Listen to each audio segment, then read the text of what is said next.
大家好，我是 FCGR。那今天为大家带来的是4月份，也就是原石以及记录卡包之后的 MD 环境报啦。好，那废话不多说，我们马上开始介绍吧。好，那首先这个环境影响这个环境有2个嘛，一个是新包的登场。那新包的话，就帮大家简单讲解一下，就是原石小龙以及这个记忆物新卡。也就MD 翻译叫冥冥图或者是莫忘，那你们听得懂就可以了。好，简单来说就是他们新卡这个冥海王的登场，然后还有那个催眠羊，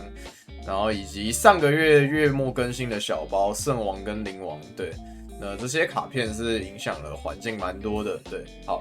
那再来是进线卡表部分，那进线卡表的话是禁掉了熟女，然后现役开门。那熟女象征着对克魔系的削弱，然后开门就是天杯龙嘛，这是显而易见，也不用没啥好说的。对，那先来讲一下大家最喜欢的 T 表的部分啦。那这一期的话 ，T 表我目前以上都是我个人的感受。那你如果有不同的理解，那都很正常，对，你就相信你的理解就行了。你要信我也可以，你要信自己也行，好不好？那不用在我的影片留言下面跟我 argue， 这个太傻了，对。这个 T 表就是大家排开心图一乐的东西。那首先是 S 级的部分，那 S 我给到的是白龙，然后记忆物跟烙印。那这3个的话，白龙是相对简单好上手的。那记忆物跟烙印的话，这2个卡组需要你有蛮高的熟练度，它才是 S。它如果没什么，就熟练度不高的话，它可能是 C。对，就这2个卡组是熟练度非常影响强度的卡组，所以他们这两个不是无脑 S 的。但是白龙基本上你只要会大致上的打法，大差不差，就这卡组的卡组强度很高。对，那记忆物跟烙印的话，这2个在对阵白龙上，我自己觉得都有一些优势啊，就。有机会去突破白龙的场面，然后也可以带一些解牌，对，然后本身对手坑的抗性也算还 OK， 所以打白龙能有一定的优势的状况下，我觉得这2个也是配给到 S 的，但前提是你很熟练这2个卡组。那再来是 A 的部分，那 A 的话我给到的是天杯龙，然后以及就算被削弱还是很不错的克魔蛇眼，然后深渊兽的话是就是现在很多各种带深渊兽的 GS， 因为白龙很多嘛，那深渊兽在打白龙上其实有起到还蛮不错的效果，对我自己感受下来的话，所以就有带深渊兽的各种，比如说龙 link， 然后什么雷龙啊，然后什么深渊兽 GS 啊，我自己觉得还可以。但我昨天有玩一下那个什么原石克魔，然后带深渊兽了，我觉得不是很行。那个我觉得蛮烂的。可能我不太会玩啊，我不知道。但是我昨天玩了一下午，做大佬实在是有够烂的。好，可能是我不好，可能不是卡组不好，就大家可以自己再研究一下。然后炎王的话，因为可以带灵王的关系，我自己觉得应该也不是很差。对，然后因为只削弱熟女嘛，所以。对炎王来说是没有影响，就是圣徒炎王，圣徒蛇眼炎王。那这边为什么空一格？是因为我觉得这2个是比较好的卡组，然后这2个是比较一般的，就这2个我可能大概会给到 B 加左右，对，所以大概就这样。然后再来 B 的部分的话，就是优贝尔嘛，因为他虽然熟女被禁掉，但其实他没受影响，但我觉得这卡组本身还是有点问题，所以不太能给到往上的评价，对。那我自己改版后也没有玩很多啦，可能大家可以再玩一下，但我觉得应该都是老问题。然后零售的话，因为可以带粉碎的关系，然后这一版有一个这个 T 表其实就是我自己觉得展开系的卡组优势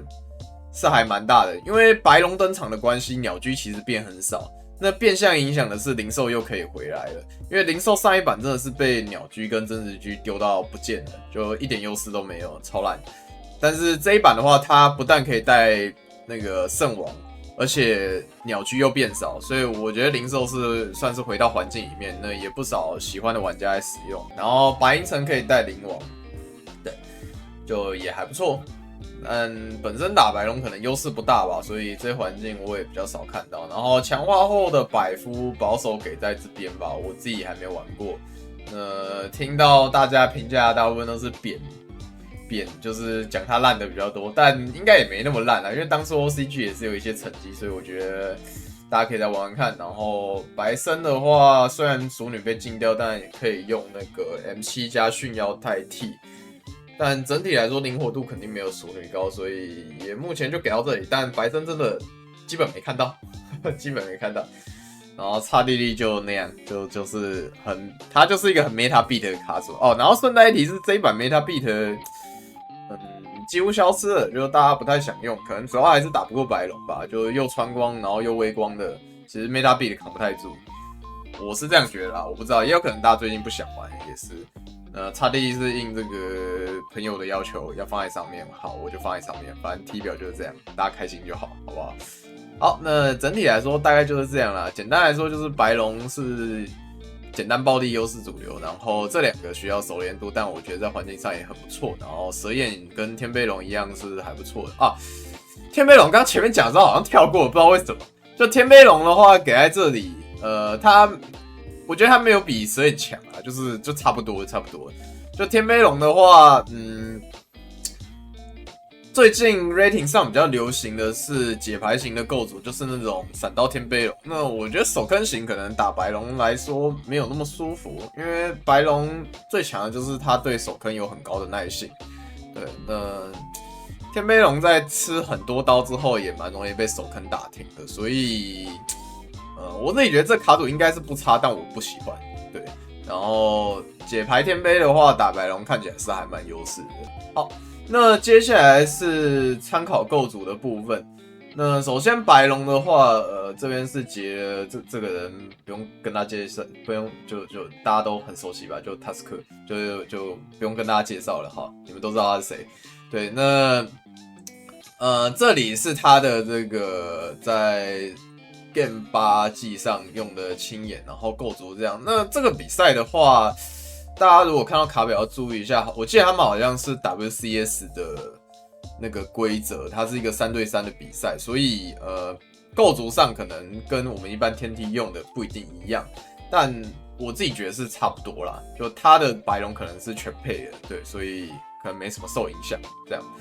那比较值得一提的是，除了2个穿光以外，这个我在白龙影片的那个构筑也是带2个穿光，它带满了3个祈祷加1个冰果机。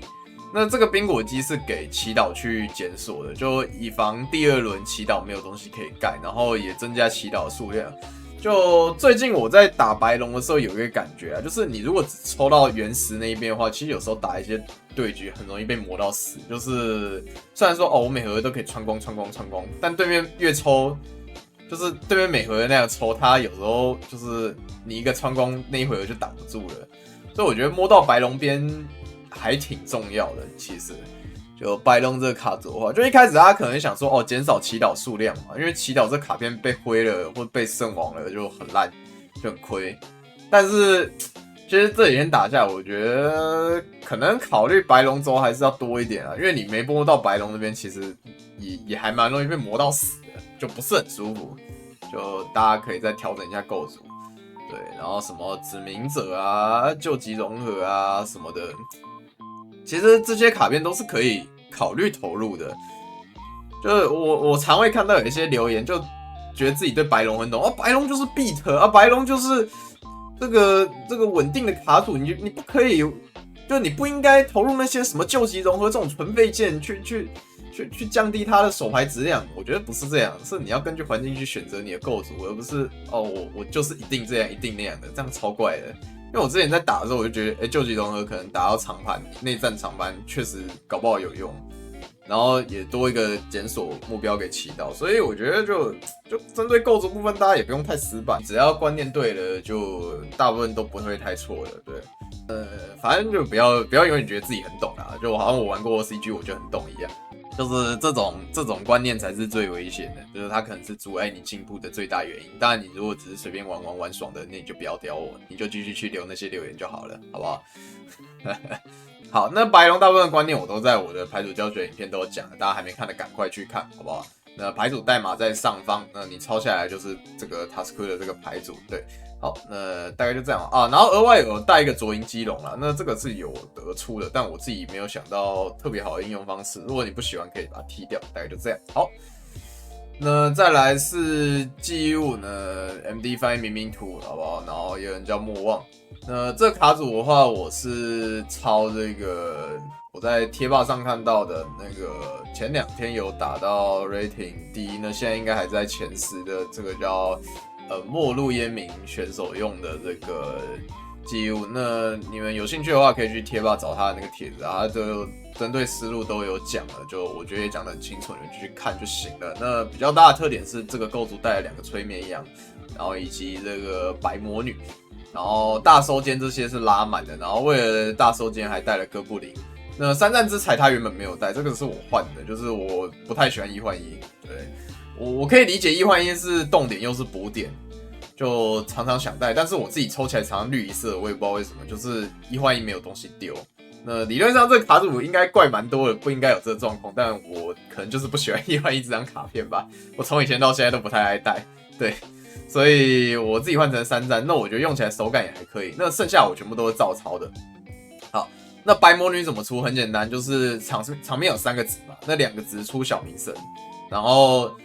小冥神再跟另外一个值去出这个克魔的 Link 2，然后克魔 Link 2喊融合效果，把墓地的小冥神加一个兽族之类的洗回去，比如说海马怪就可以出奇美拉，然后这个奇美拉融合过来进场可以堆一个，你就堆白魔女，然后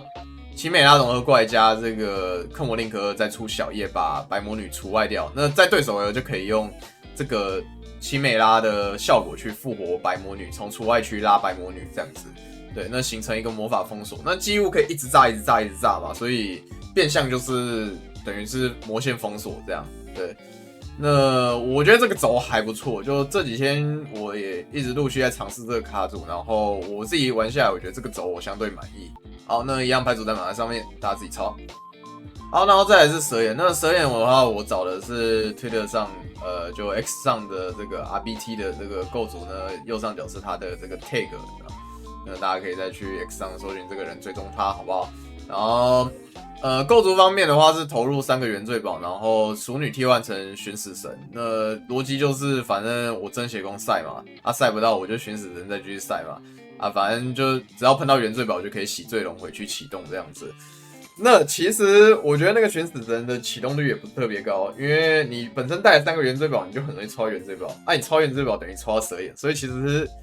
用处没有那么大，但是就还是带，就构筑逻辑就是这样，就暂时没有更好的东西可以用。对，那剩下都跟上一期的克魔蛇眼基本上几乎一模一样。那大家可以再去看我之前发过的教学影片就好了，大差不差。对，那我对这个构筑有一些意见啦。但我自己这一版蛇眼还没有玩那么多，那意见你们就听听就好，你们可以先抄他这个去玩，然后之后再改，对，因为反正构筑不是很重要，就是大家就是一直改的，所以有点参考，然后自己打一打再改就行了。首先是锁鸟的部分，我觉得锁鸟在这一版蛮烂的，就打青眼不好用，然后鸟居变少的关系，锁鸟工作其实不是那么重要，所以我觉得锁鸟是可以不要的。那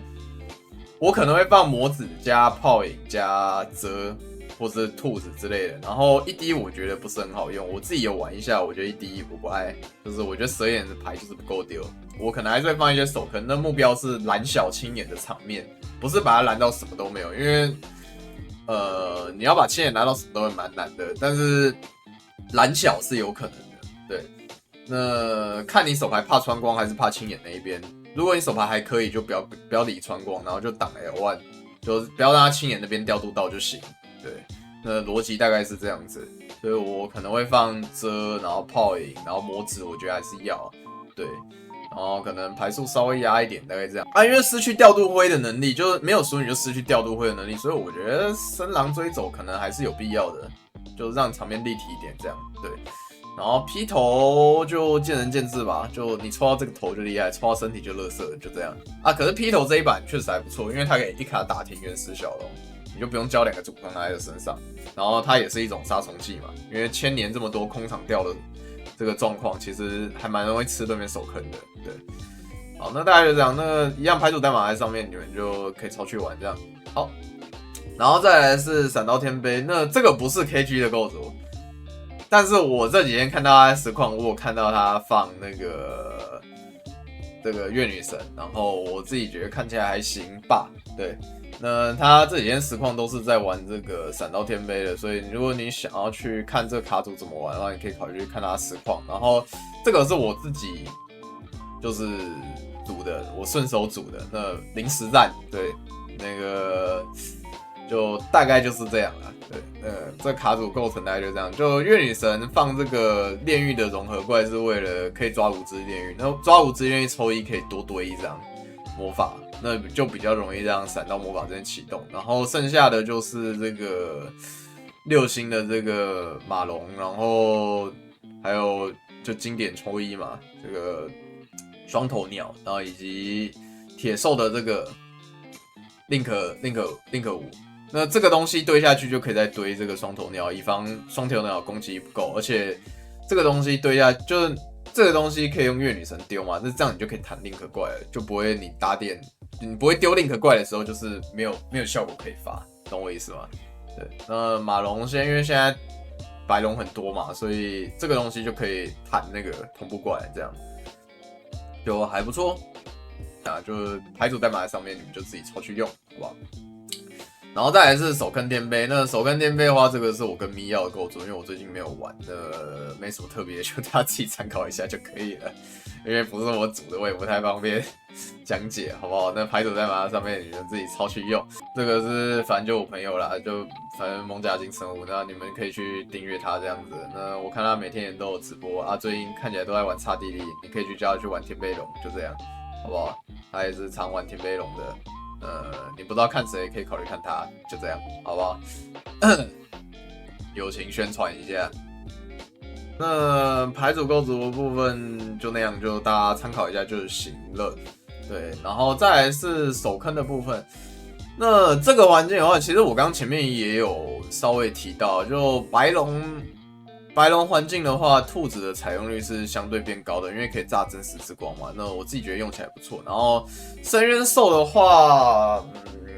马格特别强，因为马格可能可以抓蓝龙，然后再出歪这样。但其他深渊兽的话就不一定很有用。然后陨石也是，陨石是看卡组的。比如说你是烙印这种牌组，你打白龙的时候，你其实也没有很怕它的那个炸之类的，那陨石就可以很好的处理掉精灵龙的部分。但如果是白龙内战的话，你可能砸完你还是过不了炸，那就没什么意义。对，就大家可能要自己看自己的牌组特性再去考虑做选择啦。对，那陨石这个卡片是能用的，但是超强这倒不至于。对，你要说哇，就是陨石打白龙单杀，这也没有。对，因为 MD 其实大家不防陨石，因为陨石越来越少，所以大家也不防。对，那与其防陨石，倒不如把场面做满，就是不要在对面什么都没有的时候还挡不住输掉。对，所以陨石是可以考虑投入的，因为大家现在都不防。对，那如果大家都防了，你就不要再投入了，就大概就是这种逻辑。对。然后无效系的部分的话，炮影这一期看起来是没有一定要带版的，但本质上还是一个不错的手坑，就可以考虑继续带，就都行。但你如果想要多带一点兔子或深渊兽或陨石的话，可以考虑压缩炮影的位置。那校分也是，就不用多说。就白龙把校分带满，是因为校分最烂也是可以下来变成那个 Link One， 但其他卡组的话就没有那么有必要。因为本身你要蓝亭白龙，你要在原始小龙上面交2个无效系的手坑，其实还是蛮亏的。对，那鸟居的话，前面也有讲，就白龙环境，白龙对鸟居的抗性很强，所以这张卡片的话，目前在环境上少很多，我自己也觉得蛮烂的。但是如果展开系的牌组越来越多，就可以考虑把它带回来。只要你白龙的对手越来越少，那你就可以考虑把鸟居带回来。那有些卡组其实你丢白龙鸟居之后，你也可以突破它的妥协场，所以也不是不行，考虑当做一种对策啦。就思路上是这样，但这个环境上鸟居确实是四维的，这大家可以注意一下。然后锁鸟这版真的是垃圾，就是打白龙也烂。他如果原石开的话，你真的就是很想把这张卡片撕掉。然后他如果祈祷开，那也运气很好。对，大概就这样。然后本身也失去了杀虫剂最大的意义就是杀虫剂啦，因为鸟居变少嘛，所以这张卡片也相对四维，所以这版一般的卡组就不要再投入锁鸟了。然后灵王圣王基本上是能带的牌组都会带啦，就比如说天杯龙、炎王可以带灵王啊，还有白银城可以带灵王就带灵王，然后灵兽、白龙这些可以带圣王你就带圣王，大概就这个意思，就能带就带，就这2张卡片在这一版都是不错的卡片，好吧？然后再来解牌的部分，解牌的话这些卡片就是都能用，但是你要说超强也没有，超融合单杀白龙这也没有，对，就是超融合完你可能还是要面对他的什么，就那些后台嘛，1D 也是同理，就是你1D 下去也是要面对他那些后台，但是1D 有一个很特别的东西，就是它可以闪穿光，就比如说你的魔线被穿光，你可以用1D 闪这样。那这也是为什么解牌天杯现在打白龙好像有一些优势，就是我知道我1张解牌打不死你，那没关系，我有2张解牌、3张解牌，然后甚至搭配1D就是全杀，就是什么电爆1D、雨扫1D 这种，我就全杀。那我只要面对你剩下手上拿着手坑就行了，对，所以我觉得啦，虽然有些人会说白龙好像我有穿光我无法解牌，但这个仅限于对面构筑不够极端。像解牌天杯龙这么极端的构筑的状况下，其实白龙也没有那么好对应，对我自己感受下来是这样子啦，对。这也是为什么我会推荐那个莫忘，也就是记忆物去带那个白魔女，因为其实解牌天杯是变多的，那你面对这些大解牌，其实 MD 玩家超爱大解牌的，你面对这些大解牌，那白魔女直接单杀就很好，所以可以考虑带白魔女一点。那1D 张卡片在这环境也就是能用，对，也没有到超强，就还是看卡组啦。就我自己玩下来，我觉得几乎没有那么适合。但是烙印跟解牌天杯应该1D 都还不错，大概这种感觉。对，